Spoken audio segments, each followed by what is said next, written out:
Uh, Hello, children. Good to see you after the first lecture was over.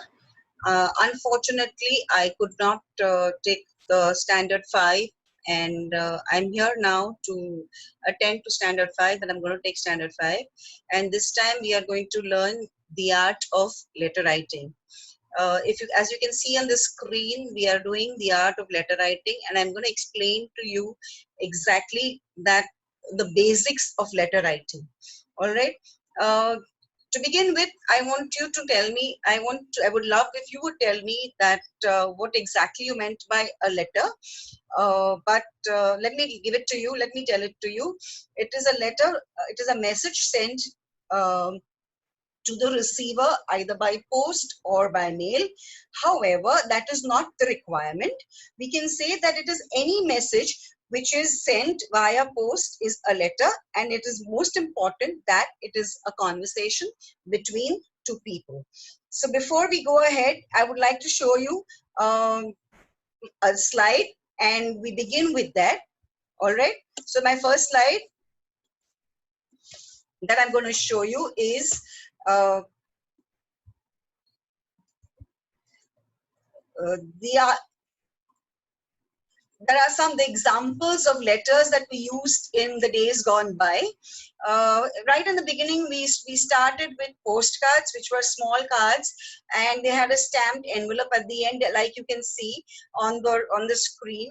These postcards were sent mainly by people from one village to another, and a very concise message could be typed on the postcard and then sent forward.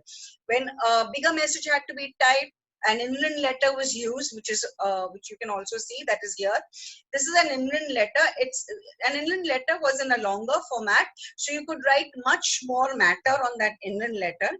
But these two were used for local support purpose, in the sense that you could not send a postcard or an inland letter to America or Australia or Africa or other countries out of India.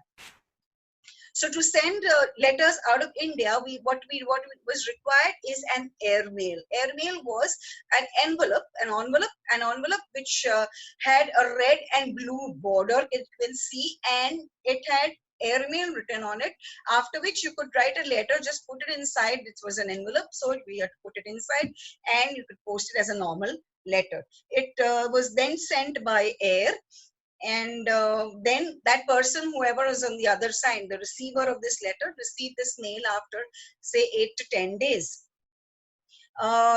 Instead of an airmail, which was a little more expensive, people still found it easier to use an international way of sending the letters, which was done in the form of aerograms. Aerograms also look very similar to the inland letters, but right again there you had a red and blue border which was made, and it said aerogram on top, and these were sent by air again. These were folded into 3 parts, and they were posted, and that is it. It did not need an envelope to put in or whatever, and the message content was covered in one sheet. All right. So that is what was the different kinds of letters that we wrote in the past and we used when we were small children. Before we proceed to the different kinds of letters, I want you to read this small poem which I found, and it really explained as to what a letter was. It says, I am a letter, not one of the 26 of the English alphabets, but a letter. You know, the 26 English alphabets are also called letters, right? But this letter does not mean one of the 26 alphabets. It means it is a letter, chithi. Okay, my length is often set to my tone. Short is formal, informal, long. Okay, so I am what was, distance met in written words. I am what is forlorn. All right, so it says it was not just a letter which was not written only for fun's sake. It was to make distances short, and it was basically written to make a person feel who was feeling lonely or abandoned. It was basically written to make that person feel wanted and loved. For me, lovers craved and a soldier's mother feared like a grave. So when the lovers wanted to send letters, they used to use letters to send it to each other. If you remember that poem where they used to send kabutar ja ja ja, yeah. So there were pigeons that used to carry those letters from one person to another to convey the love message. In a similar case, when a letter from a soldier used to come, the mother feared that probably it was a letter informing her that her son was no more. So, and probably his dead body was on its way or whatever. So that was why the mother of a soldier used to fear. I delivered news and was likewise graced, kept, shred, or forgotten. So accordingly, if it was a very good news, it was maintained, it was kept. If it was bad news or what, a fit of an anger or a temper, somebody shred it. Shred it means store it, or it was to lie. If it didn't have any important message and it was sent just for fun, it is to lie there and it is to be forgotten. I am a letter erstwhile precious, but now no more. Yes, now there are hardly any people who really use those letters, right? But even today, a letter is an important means of communication, both in our personal lives as well as in our workplace. See, for a personal life, it will always remain a precious thing. But it could be handwritten or it could be sent by it could be typed. But nowadays we use WhatsApp and we use Facebook and we use various other ways of communicating with each other, right? It is not just by postcard or inland letters or letters put in an envelope and posted. That's not the way we used it. So that's the reason why we see less of the postman. Okay. To continue further, now we will see the types of letters. There are basically two types of letters, a formal letter and an informal letter. Now, a formal letter are letters which follow a certain pattern and a formality. They are strictly kept professional in nature and directly address the issues concerned. Any type of business letter falls in this category. So a formal letter is a letter where you do not say hi, hello, how are you? I hope you are all right, and I hope you had your lunch, and I hope you had your dinner, and etc. etc. And I hope we can meet up. That's not the reason why a formal letter is written. A formal letter is usually written when you have a complaint to make, or you're applying for a job, or maybe you're applying for leave, or if you want to give some news, maybe good, maybe bad, whatever, but it has to be official news. So when there is any official news that is coming, it is usually written in the form of a formal letter. All right. And the informal letter, these are personal letters. They don't follow any set pattern or adhere to any formalities. They contain personal information or are a written conversation. So informal letters are written to friends, relatives, and acquaintances. So we write the letters that we write to mommy, daddy. We go out of Bombay, or we get a gift from our aunt or uncle or something for the birthday, or we get gifts from friends or whatever, and we want to write a letter to them explaining to them that or saying a big thank you to them. Then there you are, that's the place where you write an informal letter. All right, so let's go ahead. A format of a formal letter. Now, a formal letter must follow some rules and conventions. There are certain rules that a formal letter has to be followed, and it has to be written in a particular way. Such a format helps in relaying information in a professional way. The most commonly used format is as follows. So if you can see the format on the screen, it says it has the address of the sender, the date, the name of the addressee, the address of the addressee, the salutation, the subject, the introduction, the body, the conclusion, closing, and the name of the sender. Now, according to the new rules, everything begins from your left hand margin. All your paragraphs, each and every new topic starts from your left hand margin. Now, each and everything is going to be explained by me. So please listen carefully and try to understand how a formal letter is written. All right, to begin with, first we have the sender's address. This address should be complete and accurate in case the recipient of the letter wishes to get in touch with the sender for further communication. Now, this address has to be your address, wherein it states your place from where you're writing, your area that you're writing from, and your proper PIN code number. So that if that person wants to reply to you, he should be able to write that letter, reply to your letter. Just below that is your date. This is the date on which your letter is being written. Below that, we have the receiver's address. After leaving some space, we print the receiver's address on the left side. So to make the official title, name or position, etc. of the receiver as the first line. For example, if I want to write a letter to Nilofer ma'am, I will write to the principal, Mrs. Nilofer Javani, right? So what is her position? She is the principal of the school, and then followed by her name, which is Mrs. Nilofer Javani. All right. So that's how I get the receiver's address. Below that, you have the greeting or the salutation. This is where you greet the person you are addressing the letter to. You have to bear in mind that this is a formal letter, so the greeting must be respectful and not too personal. The greeting hues here are sir or madam. You cannot address them by their first name. It must be a full name or only the last name. For example, if I'm, like I said, if I'm writing a letter to the principal, I will write, dear madam, or I will write, dear Mrs. Javani. Okay, I will not write her first name. Okay, I will not write dear Nilofer because it is a very, very formal letter. So I have to give a lot of respect to the person who I am writing to. And that is the reason why I would prefer writing dear madam, or if I'm writing to sir, then it will be dear sir. Okay, it will not be their first names at all. Below that, you have the subject. After the salutation or the greeting comes the subject of the letter. In the center of the line, you write subject, then sum up the purpose of writing the letter in one line.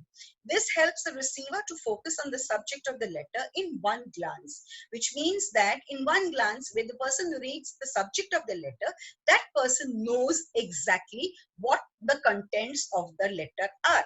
Now, if I am writing a letter to the principal of the school requesting her to give me a holiday for 1 week, the subject I will write in my letter will be holiday application for 1 week. As soon as she reads the subject, she knows that the contents of the letter are a permission to give me or to grant me leave for 1 week. All right, so that's where your subject comes in. After your subject, you have the introduction and the body of the letter, which is the main content of the letter. It can be divided into 2 paragraphs if the letter is brief. The purpose of this letter should be made clear in the first paragraph. Okay, it says, do not use any flowery language. Another point to be kept in mind is that the letter should be concise and to the point, and always be respectful in your language, no matter what the subject is of your letter. So whether you are writing, whatever your subject may be, your body of the letter has to be to the point. You cannot say, hello ma'am, how are you ma'am, I wish you are fine ma'am, the purpose of writing this letter. No. All this does not come in a formal letter. A formal letter has to be kept to the point, which means that I cannot use all that flowery language and keep on saying hi, hello, how are you, and all that is left out, all that is excluded from this letter. And I'm going to be very concise and absolutely to the point, and I'm going to straight away directly ask her for the permission to give me the leave. And throughout the letter, I have to have, my language has to be respectful. I cannot use, what are you doing? Why are you doing this? Why are you not giving me? I cannot use that kind of language. In a formal letter, my language has to be very, very precise. All right. And again, once again, I'm repeating, it has to be to the point. Okay, after you finish the introduction and the body of the letter, you're done with whatever you are asking for or whatever you had to complain or whatever you're requesting for. You now need to close your letter. So what is the closing of the letter? The closing of the letters, at the end of the letter, we write a complimentary closing. These words can be yours faithfully or yours sincerely. If you know the name of the person, then you can end your letter with yours sincerely. Like, for example, I know the person I'm writing to is the principal, Mrs. Nilufar Javani. So I'm going to end it with yours sincerely and then my name. But if I do not know the name of the person who I'm writing to and I've started the letter with dear sir or dear madam, then there I end my letter with yours faithfully. All right, because I am not familiar with the person, so I will not end it with yours sincerely. However, if you are familiar with that person, you can definitely end it with yours sincerely. And then after that, last at the end, you have your signature, which means that here you will finally sign your name, and below that you will write your name in block letters beneath your signature. In this way, the recipient, that means the receiver of the letter, will know who is exactly writing this letter. All right, so you just don't put your signatures, you also write your name below your signature so that she is aware as to who has written the letter.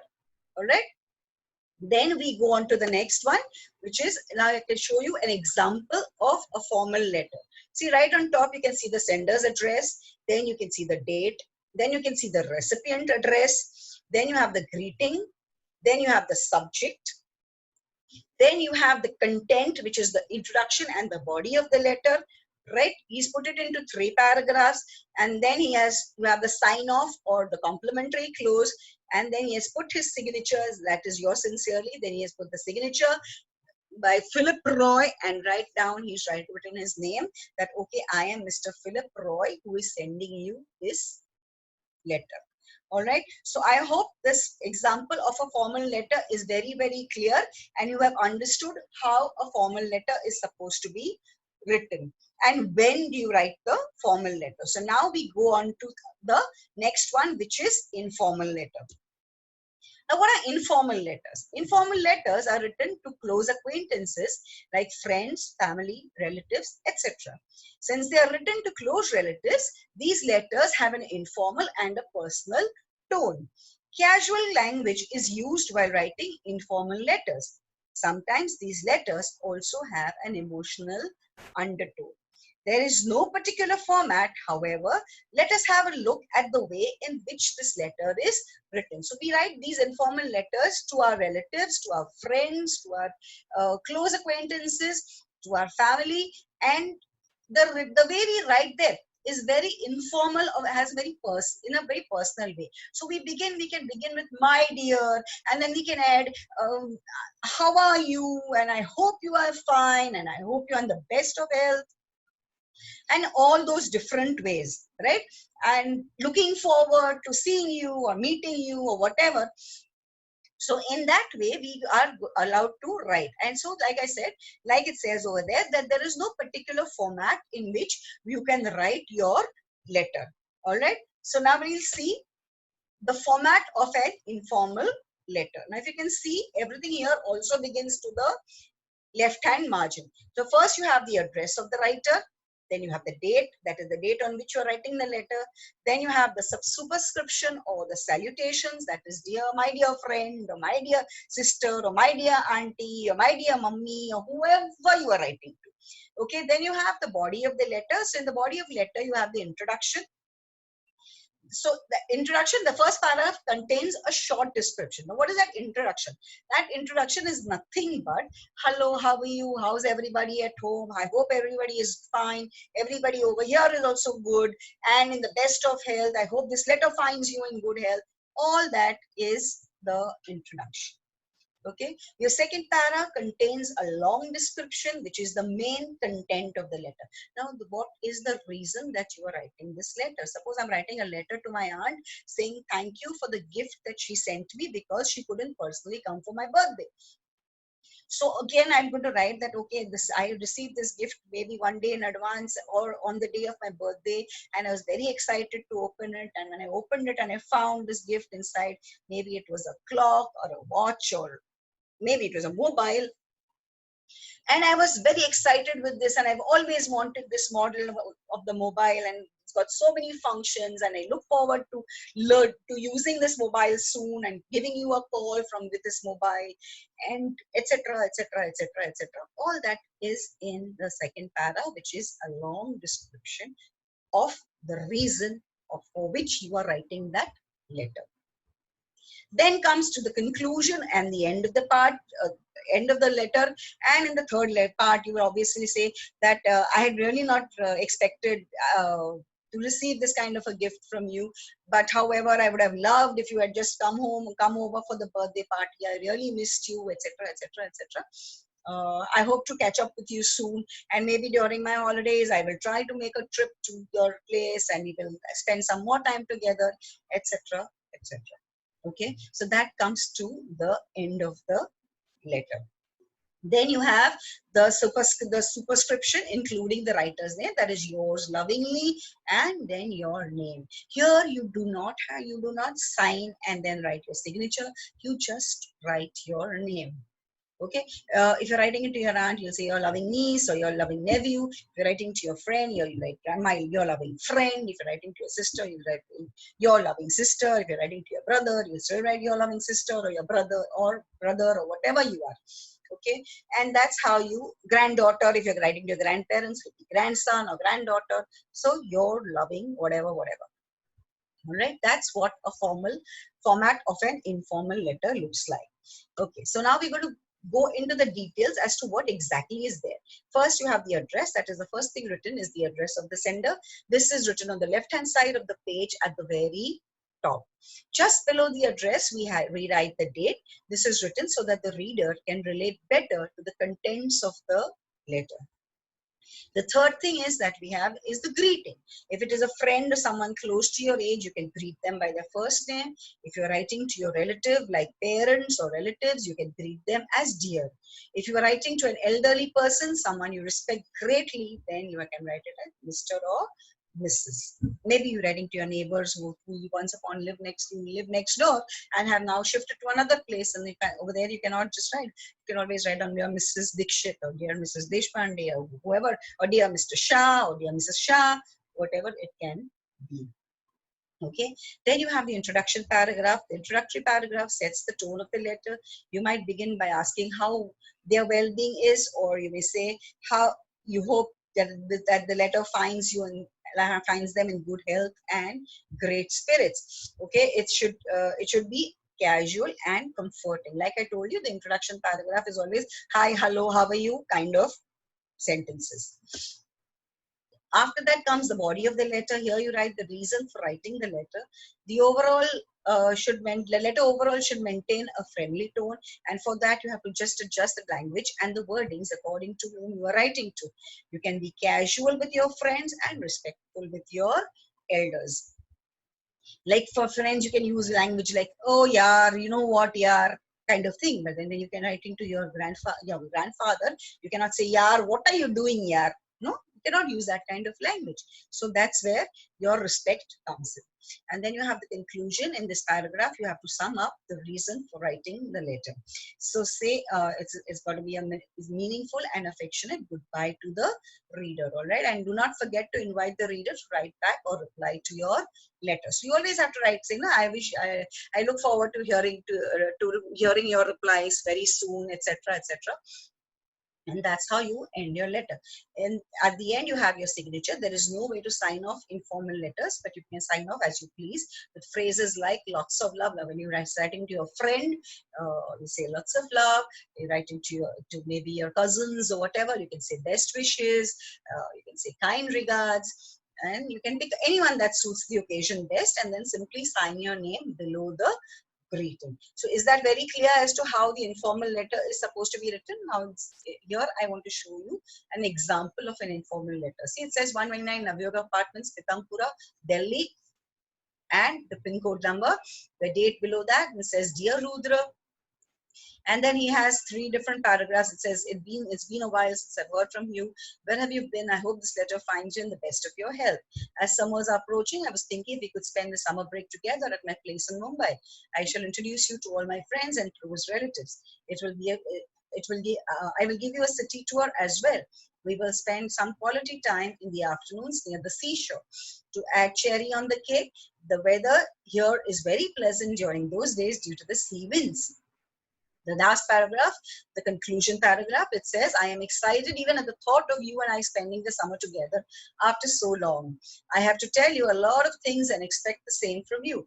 Give my regards to Auntie and Uncle. Hope to see you soon. Yours lovingly, Sakshi or Saksham. Whoever, if the girl is Sakshi, boy it is Saksham. So it is just a friendly letter written to a friend inviting him to spend the May vacations with him. All right, and coming to Mumbai and spending the May vacations with him. All right, with that I have ended the PPT presentation of the letters, and I hope that you have really understood how it is how both the types of letters are written, formal as well as informal. Right now, doesn't make sense in me giving you any kind of assignments because it'll be a little difficult to come online and get all the assignments checked. But what I can do is once we get back to school in June, we will do some more of these exercises where we write a lot of formal letters as well as informal letters, and we will see how in different ways the letters are written, and besides that we will also see how we word our letters properly. All right, that is what is very important, how you write your letters, how you word them properly, right? With that, I would like to end my session with take care, be safe, do not venture out into the open, and make sure that you have your, if at all you have to go out or with your elders or with your parents, you have your masks on, and you are taking a lot of care of yourselves. All right, see you soon, hope to see you in June, right? And I hope that this session was really informative, and you have enjoyed it. All right, so till then, thank you and bye bye.